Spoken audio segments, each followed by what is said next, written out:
PM Narendra Modi की ईंधन बचाने की अपील का असर अब उत्तराखंड में भी दिखाई देने लगा है। देहरादून स्थित सूचना विभाग में अधिकारियों और कर्मचारियों ने सप्ताह में एक दिन नो फ्यूल डे मनाने का निर्णय लिया है। शनिवार को विभाग के निदेशक से लेकर कई अधिकारी और कर्मचारी निजी पेट्रोल डीजल वाहनों की बजाय पब्लिक ट्रांसपोर्ट, इलेक्ट्रिक व्हीकल और साइकिल से दफ्तर पहुंचे हैं। सूचना विभाग के निदेशक बंशीधर तिवारी ने कहा कि वैश्विक हालात और ईंधन संकट को देखते हुए ऊर्जा संरक्षण बेहद जरूरी है।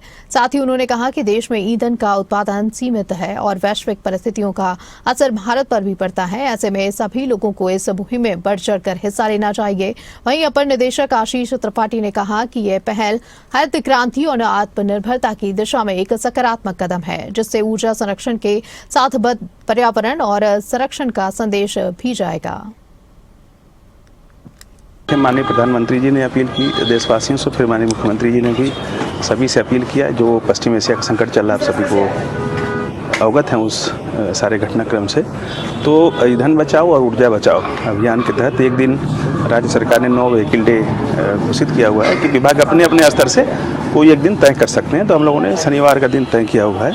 तो आज कोई भी जो हमारे पास ईंधन वाले जो वाहन हैं वो नहीं चलेंगे। सभी लोग या तो इलेक्ट्रिक वाहन से आएंगे या फिर साइकिल से आएंगे।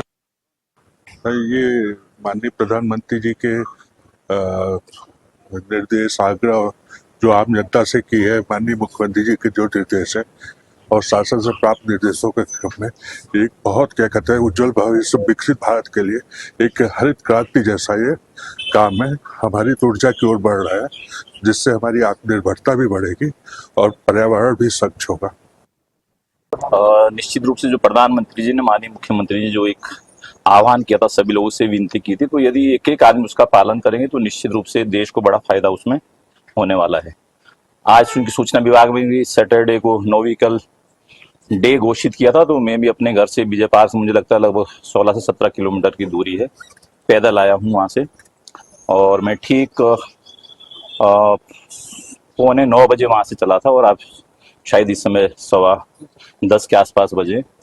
तो लगभग ये 1.5 घंटे में मैंने लगभग 16-17 किलोमीटर की दूरी तय की है। तो ये मैसेज देने के लिए एक अच्छी बात है। और मैं तो प्रयास करता हूँ कि जो निर्देश दिए जाते हैं सरकार द्वारा या आम नागरिक द्वारा, उसका पालन करना चाहिए। और शाम को भी वापस घर पैदल जाऊंगा। और जब तक ये सैटरडे को नो व्हीकल डे घोषित किया है तो मैं प्रतिदिन ही ऑफिस से कार्यालय और कार्यालय से ऑफिस पैदल जाऊंगा।